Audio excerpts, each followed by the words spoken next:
Hey guys, welcome to PM Pathshala. Guys, आज हम लेकर आए हैं अपने आगे का वर्जन विजन आईएएस की मंथली करंट अफेयर अगस्त 2024, जिसमें हमने already polity and governance start कल कर दिया था। कल हमने 4 टॉपिक्स कवर किए थे। आज हम रेस्ट टॉपिक्स को कवर करेंगे और एमसीक्यूज पार्ट भी आपको आज देखने को मिलेगा। तो बहुत कंसंट्रेशन लगा के समझते हुए करना, ताकि आप एमसीक्यूज के क्वेश्चंस के आंसर कर पाओ। आंसर भी मैंने मेंशन किए हैं एमसीक्यू के, लेकिन मेरी रिक्वेस्ट आपसे ये है कि पहले अटेम्प्ट करो और चेक करो कितने आंसर्स आपके एक्यूरेट हो पा रहे हैं, कितनी एक्यूरेसी आप मेंटेन कर पा रहे हैं। ठीक है। तो हम जो भी बच्चे नए हैं चैनल पर, वो पूरी ही 2 साल की विजन आईएएस की वीडियोस चेक कर सकते हैं, प्लेलिस्ट में गिवन है।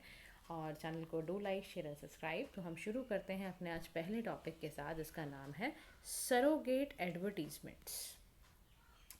अब ये क्या है, न्यूज़ में क्यों था, ऐसे बातें क्यों निकल कर आ रही हैं, इससे रिलेटेड क्या लेजिस्लेशन है, क्योंकि we are covering it in polity and governance, तो हमें पता होना चाहिए। देखो, रिसेंटली क्या हुआ, ministry of health and family welfare ने स्पोर्ट्स अथॉरिटी ऑफ इंडिया और बीसीसीआई से पूछा कि जितने भी जो आप लोग ये एडवर्टीजमेंट सरोगेट चलाते हो टोबैको अल्कोहल स्पोर्ट्स पर्सन को लेकर, उससे रिलेटेड ना आप ज़रा इनको प्रिवेंट करो कि ना निकालो ऐसी चीज़ें।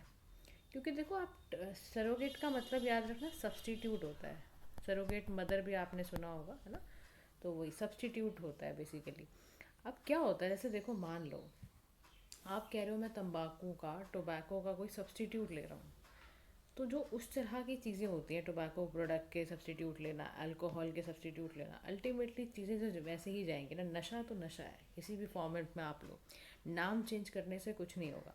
अब देखो, इसमें न्यूज़ में सारी बातें क्या थी वो और समझते हैं। कि ना, मिनिस्ट्री ने ना कुछ कुछ बातों को लिस्ट आउट करा। क्या ना बोल रहा है, कैसे कैसे करा। क्या ना, anti tobacco declaration interest form sign करा। और ये भी करा कि जो बीसीसीआई पार्टनर करता है, होस्ट करता है, not promoting advertisement in stadium और इवेंट्स, ये भी बात साफ साफ रखी कि आप प्लीज़ जो भी आप जैसे आईपीएल करते हो या दूसरे मैचेस जो करते हो स्टेडियम पर, वहाँ प्लीज़ मत प्रमोट करो। इवेंट पे स्टेडियम पर मत प्रमोट करो ऐसी चीज़ें। और आपको फॉर्म तो साइन करना ही है एंटी टोबैको डिक्लेरेशन वाला। फिर इशू जो डायरेक्टिव्स दे रखे हैं स्पोर्ट्स पर्सन के लिए, उसको बिल्कुल साफ तौर पे बोला हुआ है कि आपको इस तरह का प्रमोशन नहीं करना है स्पोर्ट्स पर्सन को, जो कि टोबैको एंड रिलेटेड प्रोडक्ट्स को सरोगेट करने वाली बातें हों। और ये साफ तौर पर रिक्वेस्ट की गई है not to allow such surrogate advertisement by other celebrities as well. आपको बिल्कुल आईपीएल के मैचेस में, किसी भी स्पोर्टिंग इवेंट पर आपको ये बातें नहीं करनी है। अब देखो, सरोगेट हमने कहा सब्सटीट्यूट एडवर्टीजमेंट होते हैं। ये किस तरह का सब्सटीट्यूट यूज़ करते हैं, देखो। Surrogate advertisement substitute arrange advertisement है बेसिकली गुड्स का, which cannot be directly advertise तो कर नहीं सकते, क्योंकि प्रोहिबिशन है लॉ का। जैसे टोबैको प्रोडक्ट है, अल्कोहल है, आप इसका एडवर्टीजमेंट करके थोड़ा ना और बढ़ाओगे, देखो जी ये अल्कोहल नई वाली ब्रांड की आई है, ये लिक्विड गोल्ड है। तो इस तरह का एडवर्टीजमेंट अलाउड नहीं होता है, डायरेक्टली नहीं करते हैं। तो कंपनियां क्या करती हैं, कंपनियां सरोगेट एडवर्टीजमेंट का इस्तेमाल करते हुए टोबैको के प्रोडक्ट को, अल्कोहल को बेचने की कोशिश करती हैं। कैसे करती हैं, फॉल्स डिस्क्रिप्शन देंगी, गलत गलत गारंटियाँ देती रहेंगी। जो भी है उसको, व्यक्ति को, कंज्यूमर को मिसलीड करने के सारे तरीके हथकंडे अपनाती हैं, हर तरह का अनफेयर ट्रेड शुरू करती हैं प्रैक्टिस करना। और ज़्यादातर देखा जाता है ऐसे इवेंट जो एडवर्टीजमेंट है वो popular supporting event, sporting event में किया जाता है, ताकि ब्रांड को रिकॉल कर ले बंदा, है ना, और इसी वजह से उसकी सेल बढ़ जाए। जैसे पान मसाला प्रोडक्ट है, उसका देखो 16% एड वॉल्यूम की वजह से ही उसका कंट्रीब्यूशन पान मसाला प्रोडक्ट का इतना ज़्यादा बढ़ा। आईपीएल 2024 की कहानी बता रही हूँ मैं आपको। फिर और भी कुछ मेथड्स हैं, जैसे कि ना सेलिब्रिटीज़ को रोप करना, aspirational locations, visuals to attract customers. जैसे कि एग्जांपल के तौर पर लिकर कंपनीज है ना, वो एडवर्टाइज करती हैं म्यूज़िक सीडीज़ को, सरोगेट करती हैं प्रमोशन ऑफ पान मसाला, सिल्वर कोटेड कार्डामॉम चिपका देती हैं, है ना। आप देखो, बात समझो, आप पान मसाला में क्या करेंगी, कार्डामॉम सिल्वर कोटेड उसको कर देंगी, एरनिका नट वगैरह आपने कभी अगर देखा हो तो आप समझो बात को कि जैसे लिख कर कंपनीज हैं एडवर्टाइजिंग दोज थिंग्स। तो अल्टीमेटली बेसिकली ये आपको बेवकूफ़ बना के, मिसलीड करके बेचने की कोशिश की जा रही है। और पता है, देखो, जो गलत चीज़ें होती हैं ना, उसको करने में हम ज़्यादा टाइम नहीं लगाते हैं। अच्छा, एरनिका नट का याद रखना, ये बीटल नट आपने अगर सुपारी वगैरह कभी खाई हो, तो एरेनिका नट वही होता है बेसिकली, ठीक है। अब ये सब चीज़ें हम खाते हैं उस चक्कर में, और कभी कभी मतलब इस तरह के एडवर्टीजमेंट आ जाते हैं। अब क्या ऐसे लेजिस्लेशंस हैं कुछ कि ऐसी चीज़ों को रोका जाए? कह रहे देखो, अगर आप लीगल फ्रेमवर्क की बात करते हो सरोगेट एडवर्टीजमेंट से रिलेटेड, तो पता है क्या है, सबसे पहली चीज़ ही दे रखी है cable television networks regulation act 1995 with cable television rules 1994। Cigarette या अदर प्रोडक्ट्स का एक्ट भी है जिसे हम कॉटपा कहते हैं। इन्होंने डायरेक्ट और इनडायरेक्ट प्रमोशन, सेल, लिकर का कंजम्पशन, टोबैको, सिगरेट के एडवर्टीजमेंट, ये सब बैन किए हुए हैं। जो कोटपा है वो बिल्कुल उसमें एक्ट में आता है। अब यहाँ पर इसके बाद ही आता है कि इससे जुड़ी हुई एक अथॉरिटी तो है ही जो काम कर रही है। कह रहे जो सेंट्रल कंज्यूमर प्रोटेक्शन अथॉरिटी है, उसने भी गाइडलाइंस दी हुई हैं कि किसी भी तरीके से आप कंज्यूमर को मिसलीड एडवर्टीजमेंट नहीं परोसोगे, और डिफ़ाइन किया है वहीं पर ही इसी एक्ट में, जो आपका ये वाला एक्ट है ना, सीसीपीए ने इसी गाइडलाइंस में इसको भी डिफ़ाइन करा हुआ है, surrogate advertisement for the first time 2022 में ही करा। फिर कंज्यूमर प्रोटेक्शन एक्ट जो 2019 का है, वो तो खुद ही इस बात को बहुत अच्छे से डिस्क्राइब करता है कि मिसलीडिंग एडवर्टीजमेंट किस तरह के होते हैं। इसी बात पे ही advertising standing council of India है जो ब्रांड एसोसिएटेड को रिस्ट्रिक्ट करती है कि ऐसा कोई भी गुड आप ना एडवर्टाइज करो जिसमें कि आपको, जो कि अनरिस्ट्रिक्टेड गुड है, जिसको नहीं करना है। तो जेन्युइन ब्रांड एक्सटेंशन जैसी चीज़ें नहीं बढ़ानी है। अब जेन्युइन ब्रांड एक्सटेंशन क्या होती है कि आप क्या कर रहे हो, एडवर्टीजमेंट से ना आप जेन्युइन ब्रांड तो हो ही आप, अब उस एडवर्टीजमेंट में आप क्या दिखाने की कोशिश कर रहे हो कि भाई ये इसका अनरिस्ट्रिक्टेड प्रोडक्ट का भी जो है वो आपका प्रोडक्शन और सेल बढ़ जाए। तो ये काम भी बिल्कुल नहीं करने हैं। साफ तौर पे देखो, ये बातें लेजिस्लेशंस में लिखी गई हैं। तो जब भी लेजिस्लेशंस आपको ज़रूर याद रखना है किससे रिलेटेड ये होते हैं। तो कंपनी ब्रांड एक्सटेंशन का मतलब ही यही है कि कंपनी, जब अब एक इस्टेब्लिश कंपनी, इस्टेब्लिश ब्रांड है, तो वो फिर जब कुछ भी कहता है ना, तो लगता है लोगों को हाँ यार, जब ये इस्टेब्लिश ब्रांड कह रहा है तो क्यों ना किया जाए। जैसे कोलगेट है, ठीक है, टूथपेस्ट कंपनी है, टूथब्रश भी निकाले उसने, तो लोगों को लगता है यार कोलगेट टूथपेस्ट इतने अच्छे बनाता है तो ब्रश भी अच्छे बनाएगा, तो लोग दोनों एक साथ में ले आते हैं क्योंकि लोग फैमिलियर हैं उसके साथ ना, इसलिए लोगों को कोई दिक्कत नहीं होती है। तो ये चीज़ आपको ध्यान रखने, ये काम भी नहीं करने को यहाँ पर बोला गया। अच्छा, क्या कोई जुडिशल प्रोनाउंसमेंट है? देखो, लेजिस्लेशन, आपको जब भी पॉलिटी गवर्नेंस के हम टॉपिक पढ़ो, एक तो लेजिस्लेशन ध्यान रखा करो कि लेजिस्लेशन क्या क्या है, और एक चीज़ ध्यान रखा करो, जुडिशल प्रोनाउंसमेंट क्या क्या है। ये दोनों बातों को आपको ज़रूर याद रखना है whenever you are writing anything for polity and governance. अब इम्पॉर्टेंट जुडिशल प्रोनाउंसमेंट क्या है in context of surrogate advertisement? वो पहला है TV today network versus union of India का, और एक united breweries limited versus Mumbai Grahak Panchayat के द्वारा। TV today network versus union of India 2021 का जो है, इसमें जो एडवर्टीजमेंट है क्लब सोडा का, वो एकदम ऐसा रिजेंबल करता है बॉटल ऑफ एल्कोहल में रखा हुआ है। तो आप क्या करने की कोशिश कर रहे हो बेसिकली, आप कम brand was asked to broadcast an apology, इस पर ही बोला गया भैया ये क्या कर रहे हो तुम तो अल्टीमेटली सोडा की बोतल को दिखा रहे हो जो कि बिल्कुल शराब की बोतल जैसी लग रही है। तो ये हरकत नहीं करनी है। इसमें साफ साफ बोला गया था ब्रांड को अपॉलजी लेटर लिखो, बनाओ और बोलो, ब्रॉडकास्ट करो अपॉलजी, बल्कि लेटर क्या लिखोगे, ब्रॉडकास्ट करो, आप सबके सामने माफ़ी मांगो। फिर ऐसे ही 2006 में United breweries limited versus Mumbai Grahak panchayat में क्या हुआ, misleading claims and surrogate advertisement alcohol के करे गए, तुरंत ही डिसकॉन्टिन्यू करा गया, करेक्टिव एडवर्टीजमेंट बनाया गया। तो ये बहुत ज़रूरी है इस तरह की चीज़ों को करना। अब देखो, सरोगेट एडवर्टाइजिंग से ना क्या क्या असर पड़ता है। सबसे गंदा असर देखो कंज्यूमर को क्या पड़ेगा। सरोगेट एडवर्टाइजिंग से आप कंज्यूमर की राइट टू इन्फॉर्मेशन चॉइस को ही हटाने की कोशिश कर रहे हो। आप ऐसे उनके अंदर एस्पिरेशनल चीज़ें भर रहे हो कि अब देखो, यूथ और पुअर जो होते हैं ये बड़े वल्नरेबल हैं बेचारे। दोनों को नशे की बस आप जरा सा वो करवा दो, को किसी नशे की संगति में बैठा दो आप, और फिर आप तो एडवर्टीजमेंट दिखा दिखा के उनके मन में रोज़ डालते रहते हो। तो सोचो यूथ और पुअर कितनी जल्दी इस तरफ बह जाते हैं ये तो ये एक बात है। पब्लिक हेल्थ पे इसका असर ये पड़ेगा कि अगर टोबैको अल्कोहल प्रोडक्ट बहुत ज़्यादा आते चले जाएंगे तो यूथ तो बहुत एडिक्टेड हो जाएगा। अब ICMR की स्टडी में पाया गया कि सरोगेट स्मोकलेस टोबैको ब्रांड्स की वजह से ICC मैन वर्ल्ड कप 2023 में 41.3% टोटल एडवर्टीजमेंट इसी के थे। तो आपने सोचो पब्लिक को सिखाया या नहीं की कि क्रिकेट देखते वक्त आप जाओ टोबैको की दुकान पर, वहीं पे बैठ के देखो, फिर टोबैको की लत, फिर सिगरेट की लत, फिर इस इकट्ठे सारी लतें लगते शुरू हो जाती हैं। फिर कंपनीज पे इसका असर क्या पड़ता है? देखो, सरोगेट ऐड आपने कर दिए, ठीक है, माना ब्रांड विजिबिलिटी मिली, आपके प्रोहिबिटेड प्रोडक्ट्स भी बिकने शुरू हो गए, ठीक है।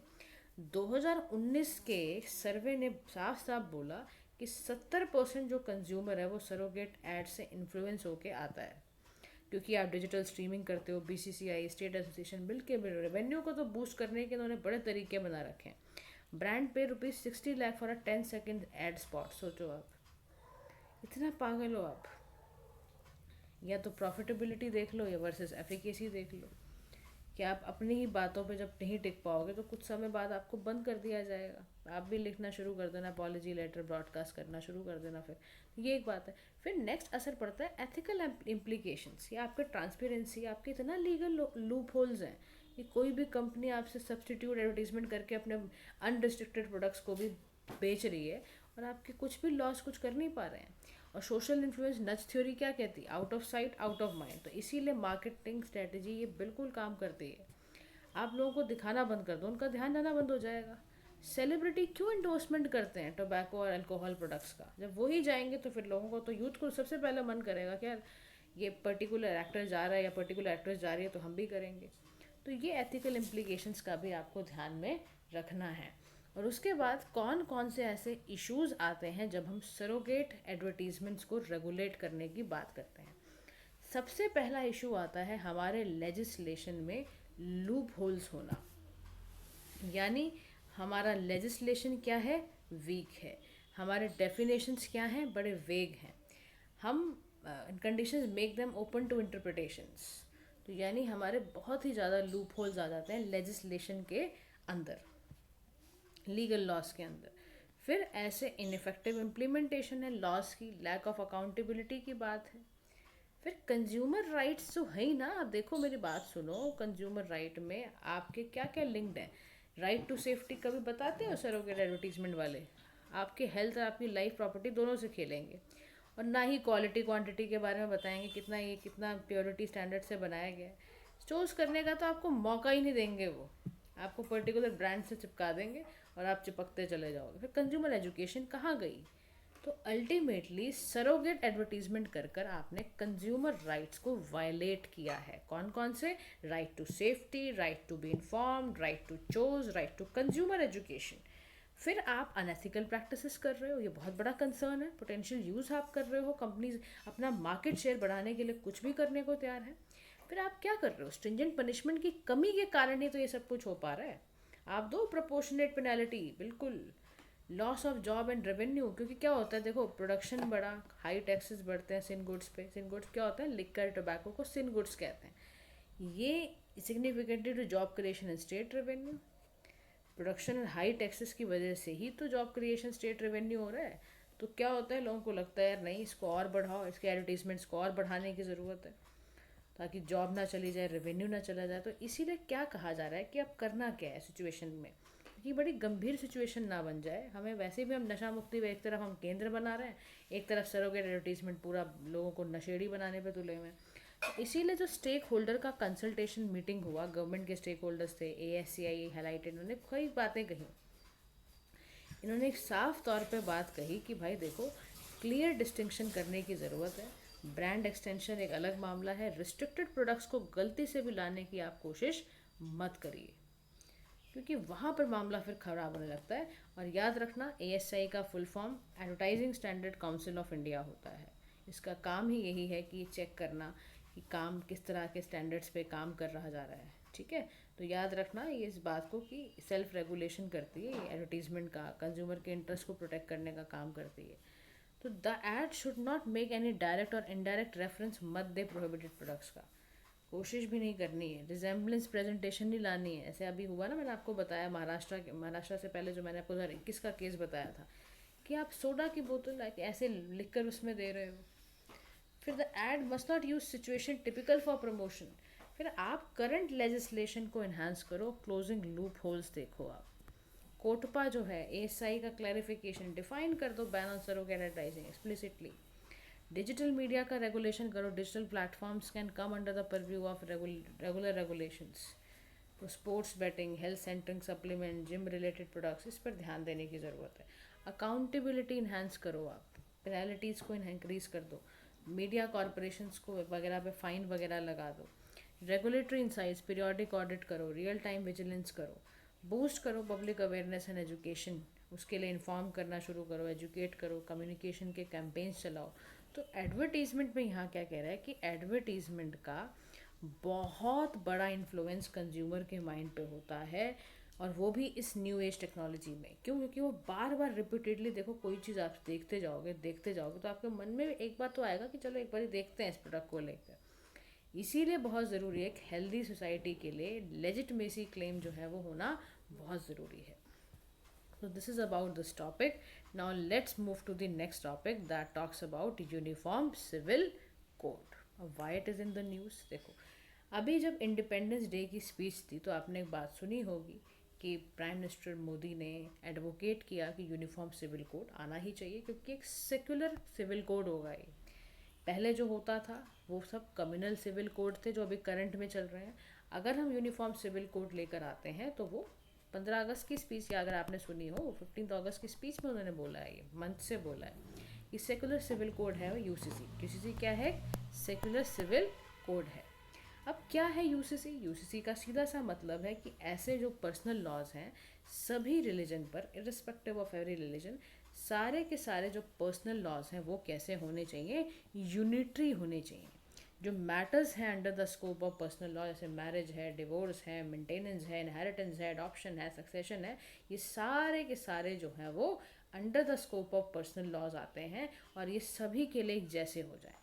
अब करंट स्टेटस क्या है कि एट प्रेजेंट जितने भी इंडियंस हैं ना, वो अपने अपने रिस्पेक्टिव रिलीजियस लॉज से उनकी पर्सनल लॉज चल रहे हैं। जैसे आपको पता है शरिया लॉ मुस्लिम्स का है ना, और हिंदुओं का अपना लॉज है, तो वो अपने अपने अकॉर्डिंग चल रहा है।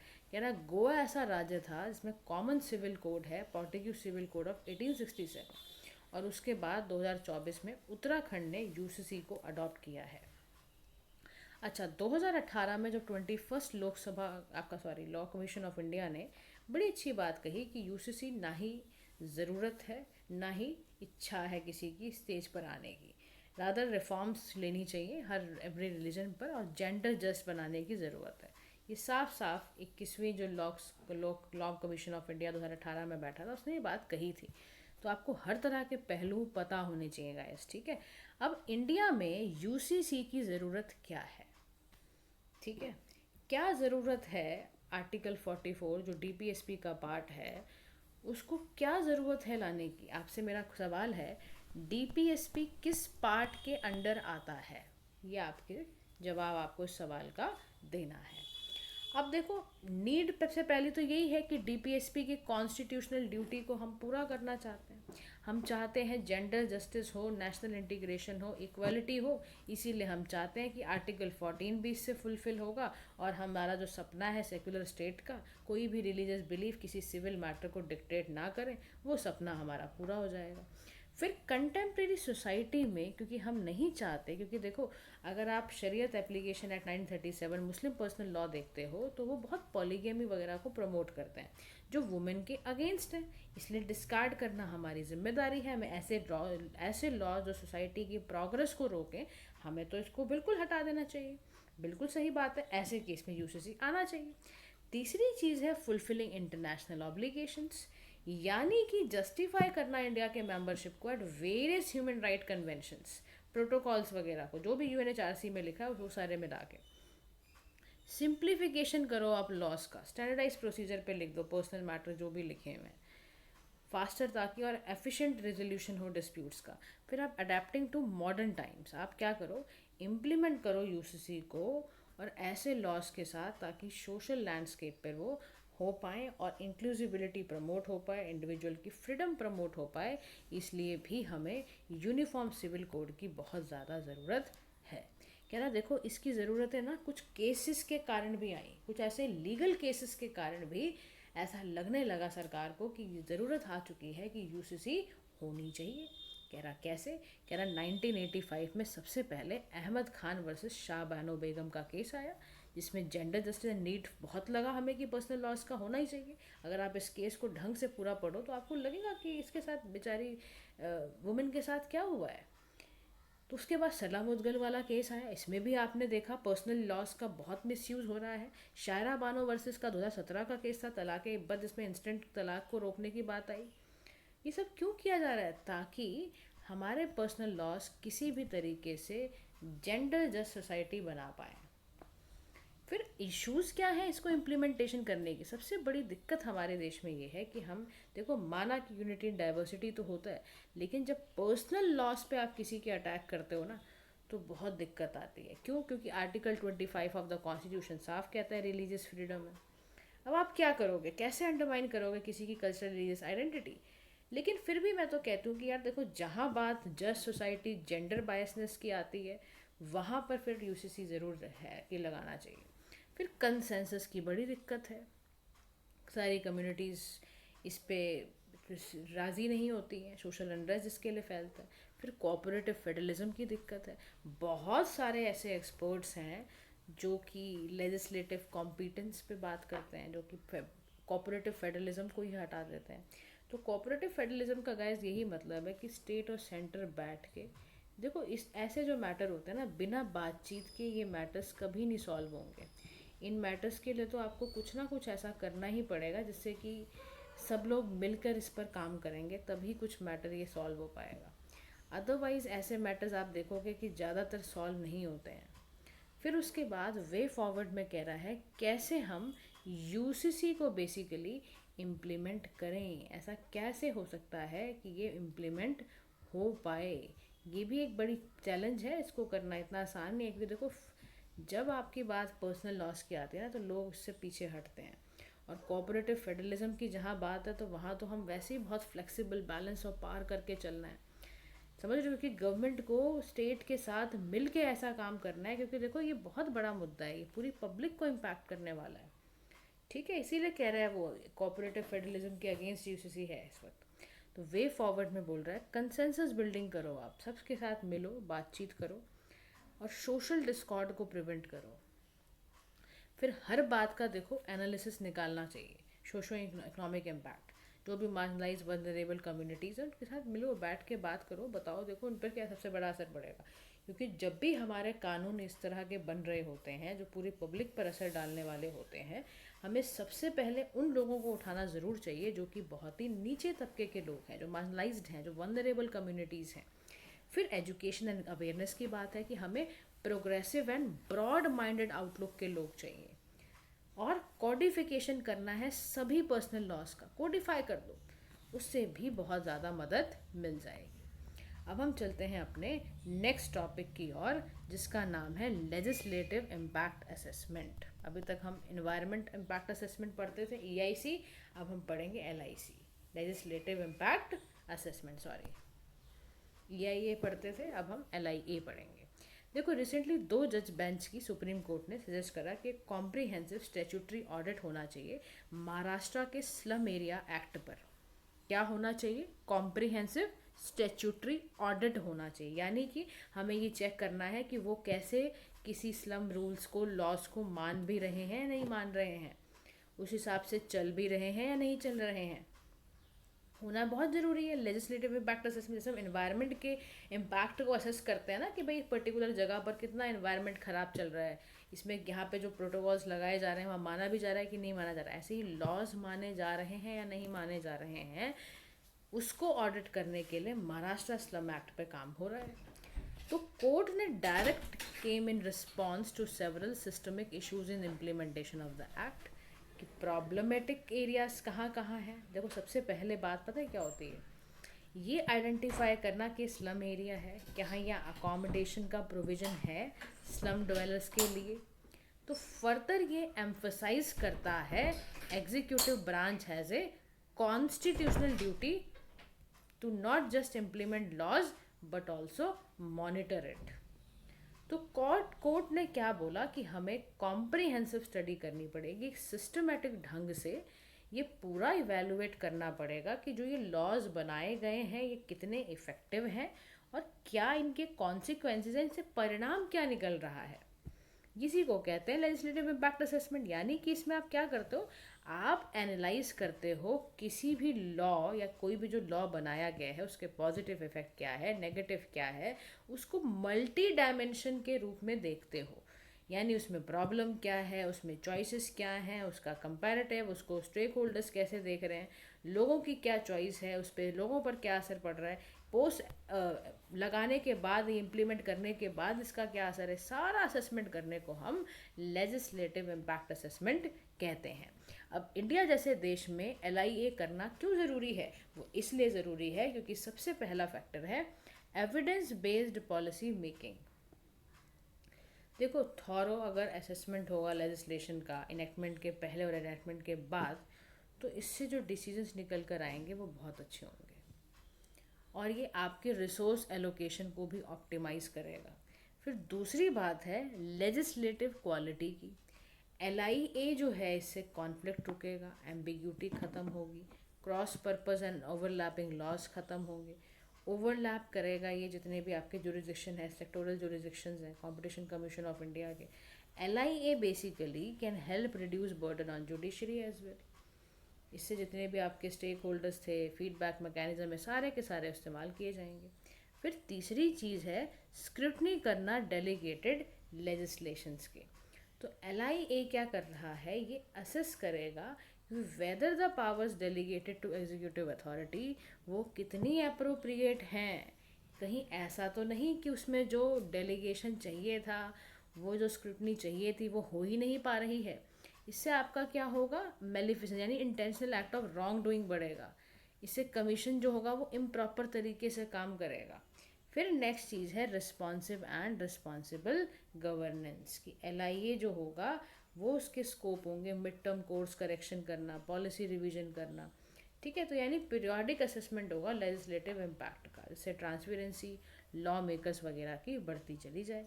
फिर कंप्लायंसेस का ध्यान रखना है विद इंटरनेशनल ऑब्लिगेशंस। यानी LIA नए लेजिस्लेशंस लाएगा, जैसे कि 2021 में लाया था merchandise exports from India scheme, जिसने रिप्लेस कर दिया था remission of duties on tax and all. तो कह रहा है इस तरह के लाने पड़ेंगे ताकि हम ना ये देखें कि किसी भी कानून के कारण, किसी भी लेजिस्लेशन के कारण हमारे इंटरनेशनल अग्रीमेंट ना ख़राब हो, ह्यूमन राइट्स पर असर ना हो, ट्रेड पर असर ना हो। तो कह रहा है लेकिन क्या होता है, कौन कौन से ऐसे चैलेंजेस आते हैं LIA के अंदर? कह रहा सबसे बड़ा चैलेंज आता है लीगल एंड इंस्टीट्यूशनल। कह रहा बहुत ज़्यादा प्रॉब्लम है, formal and legally binding mandate नहीं है for conducting LIA in India. यानी कोई भी इफ़ेक्टिव इंटरमिनिस्ट्रियल कोऑर्डिनेशन नहीं है। जो जितने भी गवर्नमेंट डिपार्टमेंट्स हैं वो बहुत फ्रेगमेंटेड हैं, उनके असेसमेंट बहुत इनकम्प्लीट होते हैं। इसके कारण से LIA जो है वो इंडिया में ठीक ढंग से काम नहीं कर पा रहा। कह रहा देखो UK में ना डेडिकेटेड इंस्टीट्यूशन है इस काम को करने के लिए और वो बहुत इम्पैक्टफुल काम करता है, भारत में नहीं है ऐसा। तो एग्जिस्टिंग फ्रेमवर्क जो LIA का है, प्री इनेक्टमेंट और पोस्ट इनेक्टमेंट में देखो क्या क्या होता है। हम प्री लेजिस्लेशन कंसल्टेशन पॉलिसी है, हमारा पार्लियामेंट्री प्रोसीजर है, सेक्टर स्पेसिफिक जाके भी हम काम करते हैं। ऐसे ही ऑडिट वगैरह करते हैं, पार्लियामेंट्री स्क्रूटनी और कुछ और सोशल ऑडिट वगैरह करके हम निकालते हैं LIA का फ्रेमवर्क। तो कह रहे हैं लेकिन उसके बावजूद भी चलो फ्रेमवर्क तो बना है, लेकिन समस्या क्या है कि डेटा का लिमिटेशन। आपके साथ क्या समस्या होती है, आपके पास ना कोई भी कॉम्प्रिहेंसिव रिलायबल इंटरऑपरेबल डेटा नहीं होता है। फर्दर जो कॉन्सेप्ट है बाउंडेड रैशनैलिटी का, यानी कि can result in suboptimal analysis, flawed predictions होना। बाउंडेड रैशनैलिटी का मतलब है ऐसा idea that human decisions are not fully rational and bound by limitation of information failure, time taken for decision making. Bounded rationality का ये बड़ा ज़बरदस्त मामला है, ऐसा आइडिया जिससे ह्यूमन डिसीजंस हम साफ देखते हैं। कुछ ऐसे ह्यूमन डिसीजंस हैं जो पूरी तरह से रैशनल है ही नहीं, उसमें बहुत सारे लिमिटेशंस हैं। तो ऐसा काम ना हो। फिर उसके बाद ब्यूरोक्रेटिक इनर्शिया होता है, कल्चर ही नहीं है ब्यूरोक्रेसी में। अगर आप वेबरेरियन ब्यूरोक्रेटिक प्रिंसिपल्स को पढ़ो तो वहाँ पर बहुत प्रायोरिटाइज इस्टेब्लिश प्रोसीजर्स को करा गया, नए एनालिटिक प्रैक्टिसेस के बारे में कुछ है ही नहीं। तो जो क्लोज ब्यूरोक्रेटिक सिस्टम है, इससे सही ढंग से काम नहीं हो पाता, कि सबसे ज़्यादा हाइंडर करता है, स्टेक होल्डर से नहीं बात होने पाती, थिंक टैंक से हम बात नहीं कर पाते, इसीलिए प्रॉब्लम आती है। फिर अब ऐसा क्या किया जाए कि जो लेजिस्लेटिव इम्पैक्ट असेसमेंट है वो सही ढंग से भारत में होने लग जाए, ऐसा क्या करा जाए? तो उसके लिए तरीका है कि आप इंस्टीट्यूशनल यानी एक डेडिकेटेड एजेंसी बनाओ, जैसे यूनाइटेड किंगडम में है। तो ministry of law and justice, NITI Aayog मिल के इस काम को ले। फिर हर ARC 2 ने तो रिपोर्ट ने बोला था, आपकी एडमिनिस्ट्रेटिव रिफॉर्म कमेटी की रिपोर्ट ने बोला था कि पीरियोडिकली आप एक्सटर्नल एजेंसी को भी बुलाना चाहो तो बनाओ आप, और रेगुलेटर तैयार कर दो। और रेगुलेशन रिव्यू कमेटी को, अथॉरिटी को भी लेकर आओ। दामोदर कमेटी में साफ लिखा था कि प्री कंडीशंस पहले ही लिखी हो। फिर लेजिस्लेटिव प्रोसेस रिफॉर्म्स की बहुत ज़्यादा ज़रूरत है। टेक्नोलॉजी को साथ में ले आओ यार। तो मशीन लर्निंग है, AI है, एक्यूरेसी, और इसके बारे में तो आप बोल ही नहीं सकते अब कि एक्यूरेसी नहीं होगी। फिर कैपेसिटी बिल्डिंग एंड ट्रेनिंग पे काम करो, यानी कि national institute of public finance and policy ये पार्टनर करे विद गवर्नमेंट मिनिस्ट्रीज़ के साथ, ताकि एक अच्छा स्पेशलाइज्ड LIA आ पाए। ठीक है, अब हम सीधा चलते हैं न्यूज़ इन शॉर्ट्स में। सबसे पहला शॉर्ट क्या है? State of infrastructure in district courts. जो union ministry of law and justice थे, उसने एक रिपोर्ट पब्लिश करी, उसका नाम था empirical study to evaluate the delivery of justice through improved infrastructure. तो रिपोर्ट में यहाँ पर फोकस करा गया बहुत सारे एस्पेक्ट्स पे। इंफ्रास्ट्रक्चरल इशूज जो फेस किए गए by chief administrator, judicial officers, advocates, social staff, ये सब फोकस करे गए थे। उसके बाद की फाइंडिंग्स क्या है रिपोर्ट की? सबसे बड़ी की फाइंडिंग है बेसिक इंफ्रास्ट्रक्चर। तो 37.7% जो जुडिशल ऑफिसर्स हैं उन्होंने बताया कि उनके पास स्पेस की बड़ी दिक्कत है, कोर्ट रूम्स की। फिर human resource, shortage of JO, यानी कि जुडिशल ऑफिसर्स की बड़ी कमी है। ट्रेनिंग एंड स्किल डेवलपमेंट के लिए इनके पास कोई होता ही नहीं जो इनको सिखाए। फिर हमारा एडमिनिस्ट्रेशन इतना पक्का नहीं है ना डिजिटल इंफ्रास्ट्रक्चर के लिए। कंप्यूटराइजेशन कई ऑफिस में मिलेगा ही नहीं। टेक्निकली बड़ा पीछे है हमारा जो स्पोर्ट्स स्टाफ है। कोर्ट मिशन कहाँ ठीक से पूरा हो पा रहा है। फिर कोऑपरेशन कोऑर्डिनेशन डिस्ट्रिक्ट डिपार्टमेंट्स में है ही नहीं। तो ऐसी रिकमेंडेशन दी गई है कि आप सबसे पहले इंडिपेंडेंट IT डिपार्टमेंट तैयार करो, जिसमें देखो कि लेटेस्ट हार्डवेयर, सॉफ्टवेयर, ये सबको बुलाओ, जो कि डिस्ट्रिक्ट लेवल तालुका कोर्ट्स को मैनेज सर्विस कर पाए। और एम्फोसिस क्या होना चाहिए? फील्ड केसेस पे, इलेक्ट्रॉनिक फॉर्म पे, एफिशिएंसी को बढ़ाने वाले हों। फिर सेपरेट सिविल एंड क्रिमिनल जो कोर्ट्स हैं उनमें JO बैठे। कौन बैठे? जुडिशल ऑफिसर बैठे जो इस पे काम करें। डिस्ट्रिक्ट कोर्ट्स को बहुत ज़्यादा चाहिए कि वो अपनी इम्प्रूवमेंट करने के लिए सबसे पहले देखें कि क्या हमारे पास सेंट्रली स्पॉन्सर स्कीम्स हैं वो ठीक से आ पा रही हैं। नेशनल मिशन जो लीगल रिफॉर्म वाला है वो देखें। कोर्ट मिशन के प्रोजेक्ट को देखें, कह रहे ये इनिशिएटिव लेंगे तो डिजिटल कोर्ट्स अच्छे हो जाएंगे, डिस्ट्रिक्ट कोर्ट्स अच्छे हो जाएंगे। अब नेक्स्ट हमारा सिनेरियो आता है anticipatory bail under SC/ST act. Recently 2 जज के बेंच बैठी सुप्रीम कोर्ट की। एंटिसिपेटरी बेल सेक्शन था सेक्शन 18 SC/ST का, और प्रिवेंशन ऑफ आपका एट्रोसिटी एक्ट 1989, ये एप्लीकेबल होता ही नहीं unless act is against accused. तो सेक्शन जो 18 एक्ट का है ये बोलता है, जो सेक्शन 438 है ना CRPC का, ये एंटीसिपेटरी बेल के बारे में बात करता है। Shall not apply in relation to cases involving offences. अब यहाँ पर क्या मामला, ध्यान से सुनना। कोर्ट ने ऑब्जर्व करा है कि मेयर जो इंसल्ट SC/ST की करनी है वो सिर्फ ऑफेंस नहीं होता है। कि जैसे मान लो किसी की इंसल्ट हो गई और वो SC/ST है, तो इस बिला पर खाली ऑफेंस नहीं हो जाएगा। हाँ, आपने इंटेंशन पाली है कि कास्ट आइडेंटिटी के बीच में इसको लेके ह्यूमिलेट करेंगे, वहाँ पर एक्यूज है वो। ये इंटेंशनल इंसल्ट करना, इंटिमिडेशन करना, सोशल नॉर्म पे करना, कुछ अनटचेबिलिटी वाली बात करना, ये सारे क्वालिफाई करते हैं कि आपने इंसल्ट, इंटिमिडेशन जो की है ये की है। कुछ ऐसा कह देना कभी किसी से, देखो कई बार मुंह से भी कुछ निकल जाता है, वो वाला मामला नहीं है। लेकिन आपने इंटेंशनली किसी के साथ ही करने की कोशिश करी है, किसी को बेइज्जत करने की कोशिश करी है, किसी को आपने ह्यूमिलेटिंग ऐसे टर्म्स बोले हैं अनटचेबिलिटी वाले, वहाँ पर आपके ऊपर ऑफेंस लगेगा। एंटिसिपेटरी बेल क्या होती है? कोर्ट को बेसिकली डायरेक्ट किया जाता है, डायरेक्शन बाय हाई कोर्ट और कोर्ट ऑफ सेशन, कि बंदे को रिलीज कर दो एप्रीहेंडिंग फॉर्म में। नॉन बेलेबल ऑफेंस पे ऐसा करा जा सकता है, जो भी क्या हो, नॉन बेलेबल ऑफेंस हो, बेलेबल ऑफेंस पे नहीं, नॉन बेलेबल ऑफेंस पे। तो सेक्शन जो 438 है CRPC का, उसके द्वारा ये एंटिसिपेटरी बेल लगता है। अच्छा, अब जो रिफॉर्म क्रिमिनल लॉज हुए हैं तो उसमें हम CRPC नहीं बोलते हैं, आपको पता ही होगा, भारतीय नागरिक सुरक्षा संहिता हम उसे बोलते हैं, BNSS। ठीक है, इसका सेक्शन 482 में रेलेवेंट प्रोविजन दे रखे हैं एंटिसिपेटरी बेल से रिलेटेड। अब SC/ST का जो एक्ट है उसमें क्या दिया हुआ है, कमीशन को प्रिवेंट करा गया है ऑफेंसेस रोकने में, स्पेशल कोर्ट्स हैं। Accused must not be a member of SC and ST, याद रखना।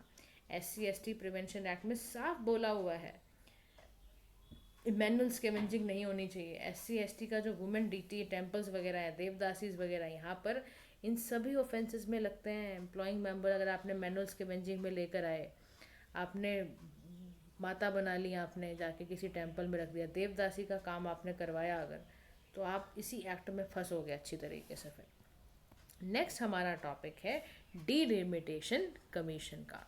क्यों था न्यूज़ में, ये समझते हैं। अच्छा देखो, ये अच्छा हो गया, शॉर्ट्स भी ना पूरे फॉर्मेट में आ गए हैं, मेरे को तो बहुत अच्छा लगा इनका ये तरीका, इस बार उन्होंने चेंज किया है। अच्छा, डीलिमिटेशन कमीशन में क्या है कि जो सुप्रीम कोर्ट है ना, उसने किशोर चंद्रा चंगलाला राठौड़ के केस में साफ बोला कि कॉन्स्टिट्यूशनल कोर्ट के पास ये पावर है कि वो डीलिमिटेशन कमीशन के ऑर्डर को देख सकती है अगर वो कॉन्स्टिट्यूशनल वैल्यू के अकॉर्डिंग ना हुए तो। अर्लियर जो गुजरात का हाई कोर्ट था उसने डिसमिस कर दिया था पिटीशन चैलेंजिंग डिलिमिटेशन एक्सरसाइज। तो आर्टिकल 329 का जो ए पार्ट है वो यही कहता है कि आप किसी भी interference by court in electoral matters नहीं होना चाहिए। अर्लियर गुजरात के हाई कोर्ट ने पिटीशन ही हटा दी थी, चैलेंजिंग जो डिलिमिटेशन एक्सरसाइज को किया था बिल्कुल हटा दी थी, क्योंकि आर्टिकल 329 ए के खिलाफ था। You can't being a court, आप इलेक्टोरल मैटर पे इंटरफेरेंस नहीं कर सकते हैं। और अर्लियर सुप्रीम कोर्ट की कुछ और भी जजमेंट थी, कह रहा DMK वर्सेस में भी क्या कहा था, कॉन्स्टिट्यूशन कोर्ट इंटरवीन कर सकता है इलेक्शन के फैसिलिटेशन में अगर कोर्ट को लगता है कि मेलाफाइड इलेक्शंस हैं तो। अब डिलिमिटेशन होता क्या है, देखो ये प्रोसेस है जिसमें ना आप हर स्टेट की लोकसभा लेजिस्लेटिव असेंबली की सीट्स की बाउंड्रीज वगैरह खींचते हो और फिक्स करते हो, जी देखो यहाँ इतनी कॉन्स्टिट्यूंसी है। हाई पावर बॉडी बैठती है, आर्टिकल 82 डिलिमिटेशन से रिलेटेड काम करता है, और डिलिमिटेशन 4 बार आज तक बढ़ाया गया है, 52 में, 952 में, 63, 73, 2002। ठीक है, इतना याद रख लेना आप। अच्छा, लास्ट हमारा जो टॉपिक रहता है बॉयलर्स बिल 2024 इंट्रोड्यूस इन राज्यसभा। समझ लो क्या है ये। कह रहा है बॉयलर्स एक्ट 1923 के सबसे पहले तो उसको रिपील करा गया है पूरे देश में ताकि टेक्निकल एस्पेक्ट यूनिफॉर्मिटी के साथ आए, इसलिए किया गया। अर्लियर एक्ट को अमेंड किया गया था इंडियन बॉयलर्स एक्ट 2007 को, जो कि इंस्पेक्शन सर्टिफिकेशन करता था bye independent third party inspecting authorities. Decriminalise provisions लेकर आया गया इसमें, जन विश्वास अमेंडमेंट ऑफ प्रोविजंस को लेकर। अब क्या है ये, इसमें कौन कंप्यूटेंट अथॉरिटी है, कह रहा देखो ये इंस्टीट्यूशन है, रेगुलेशन द्वारा चलेगा, सर्टिफिकेट दिया जाएगा for welding of boiler, boiler component. कोई भी व्यक्ति जिसका स्ट्रक्चरल ऑल्टरेशन करना हो, एडिशन करना हो, रिन्यूअल करना हो बॉयलर का, बिना चीफ इंस्पेक्टर के वो पनिशेबल माना जाएगा। याद रखना, ये बिल्कुल ध्यान रखना, जितने भी बॉयलर्स होते हैं ना उनके लिए ये बोर्ड बनाया गया है टू रेगुलेट डिज़ाइन मैन्युफैक्चर करने के लिए। जो भी वो ये काम करते हैं, बॉयलर कंपोनेंट यूज़ करते हैं, उन सब के लिए किया गया है। और इसमें इम्प्रिजनमेंट भी है, 2 साल, फाइन वगैरह भी लग सकता है 1 लाख का, या दोनों भी हो सकता है, कुछ भी हो सकता है इसमें आपका। तो बड़ा केयरफुल रहना है आपको इस मैटर में।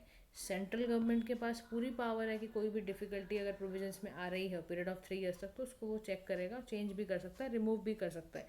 अब बॉयलर क्या होता है, बॉयलर का मतलब होता है प्रोड्यूस हॉट वाटर और स्टीम, तो इसीलिए बनाया गया है। रेगुलेशन भी है इस बिल की, सेफ्टी ऑफ लाइफ ताकि हो, एक्सप्लोजन बॉयलर्स का रोके।